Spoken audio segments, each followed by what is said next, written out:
Selamat datang di channel YouTube kami. Banyak cerita dongeng, cerpen, dan sejarah di sini.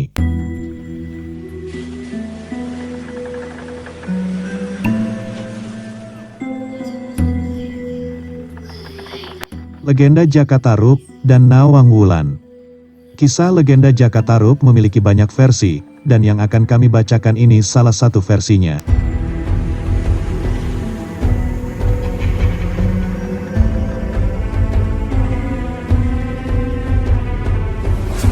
Legenda Jaka Tarub, konon, berasal dari Desa Widodaren, Kecamatan Gerih, Kabupaten Ngawi, di Provinsi Jawa Timur. Menurut legenda, nama Desa Widodaren berasal dari kata bidadari yang diambil dari cerita Jaka Tarub dan 7 bidadari. Hal ini semakin diperkuat dengan ditemukannya petilasan makam Jaka Tarub di desa tersebut. Cerita Jaka Tarub disimpan dalam sastra Babat Jawi yang di dalamnya terdapat sejarah raja-raja yang telah berkuasa di tanah Jawa. Mulai dari dinasti Shailendra, dinasti Sanjaya, dinasti Medang Kamulan, dinasti Kahuripan, Janggala, Kadiri, dinasti Singasari, Majapahit, Demak, Pajang, sampai kerajaan Mataram Islam. Jaka Tarub adalah pemuda yang tampan. Dia sangat populer di desanya. Banyak gadis muda jatuh cinta padanya, namun Jaka Tarub berpikir bahwa mereka tidak cukup cantik untuk menjadi istrinya. Itu sebabnya dia masih lajang.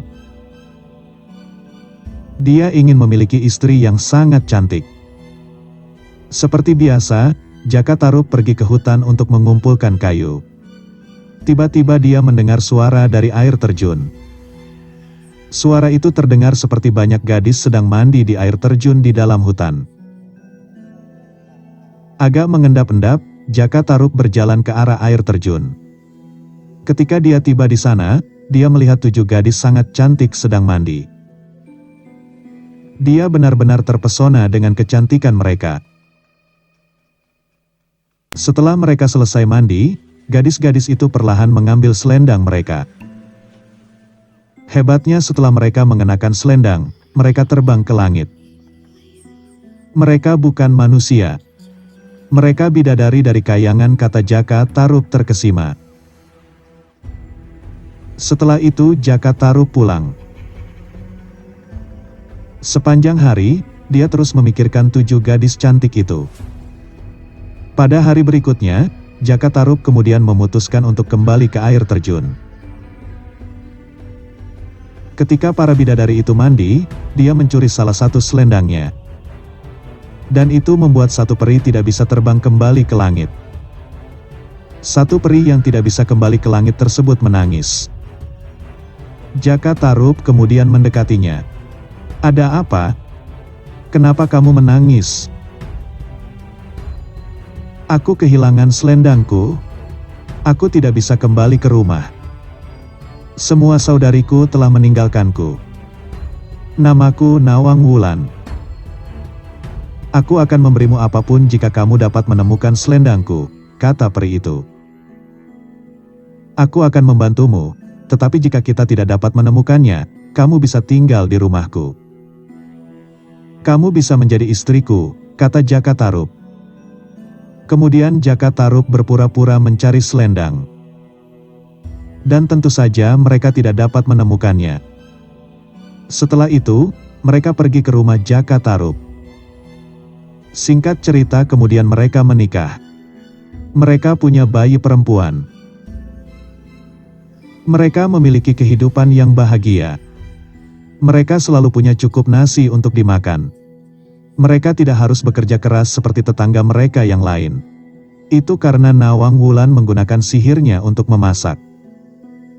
Suatu hari, Jaka Tarub bertanya kepada istrinya mengenai keanehan beras mereka yang tidak pernah habis. Nawang Wulan tidak memberitahukan rahasia itu, dan memintanya untuk jangan pernah membuka tutup panci saat memasak. Dia mengatakan bahwa jika Jaka Tarub membuka tutupnya, mereka harus bekerja keras untuk mendapatkan banyak nasi untuk dimasak. Suatu hari, Jaka Tarub benar-benar ingin tahu. Dia kemudian membuka tutup panci memasak. Jaka Tarub terkejut ketika melihat hanya ada beberapa butir beras untuk dimasak. Ketika Nawang Wulan sampai di rumah, dia tahu bahwa Jaka Tarub telah membuka tutupnya. Nawang Wulan marah, karena dia sudah kehilangan keajaiban dalam memasak. Sekarang dia harus mengambil nasi dalam porsi besar untuk dimasak. Perlahan-lahan cadangan beras mereka di tempat penyimpanan semakin berkurang. Dan ketika Nawang Wulan ingin mengambil beras terakhir, dia menemukan selendangnya. Jaka Tarub menyembunyikan selendangnya di lumbung tempat penyimpanan beras. Nawang Wulan sangat senang sekaligus sedih. Nawang Wulan yang marah karena mengetahui bahwa suaminya adalah pencuri selendang miliknya, akhirnya meninggalkan Jaka Tarub. Walaupun Jaka Tarub memohon istrinya agar tidak pulang ke Kayangan, namun tekad Nawang Wulan sudah bulat. Hanya saja, pada waktu-waktu tertentu, ia rela datang ke bumi untuk menyusui bayinya yakni Nawangsih. 17 tahun kemudian, Nawangsih kini sudah remaja. Dia cantik seperti ibunya. Dan Jaka Tarub melanjutkan hidup tanpa Nawang Wulan. Setelah sekian lama, Jaka Tarub kemudian menjadi pemuka desa bergelar Ki Ageng Tarub, dan bersahabat dengan Brawijaya Raja Majapahit. Pada suatu hari, Brawijaya mengirimkan keris pusaka Kiai Mahesanular supaya dirawat oleh Ki Ageng Tarub. Utusan Brawijaya yang menyampaikan keris tersebut bernama Ki Buyut Masahar dan Bondan Kejawan, anak angkatnya. Ki Ageng Tarub mengetahui kalau Bondan Kejawan sebenarnya putra kandung Brawijaya. Maka, pemuda itu pun diminta agar tinggal bersama di desa Tarub. Sejak saat itu Bondan Kejawan menjadi anak angkat Ki Ageng Tarub, dan diganti namanya menjadi Lembu Peteng. Ketika Nawangsih tumbuh dewasa, keduanya pun dinikahkan. Setelah Jaka Tarub meninggal dunia, Lembu Peteng alias Bondan Kejawan menggantikannya sebagai Ki Ageng Tarub yang baru. Nawangsih melahirkan seorang putra, yang setelah dewasa bernama Ki Getas Pandawa. Ki Ageng Getas Pandawa kemudian memiliki putra bergelar Ki Ageng Sela, yang merupakan kakek buyut Panembahan Senapati, pendiri Kesultanan Mataram.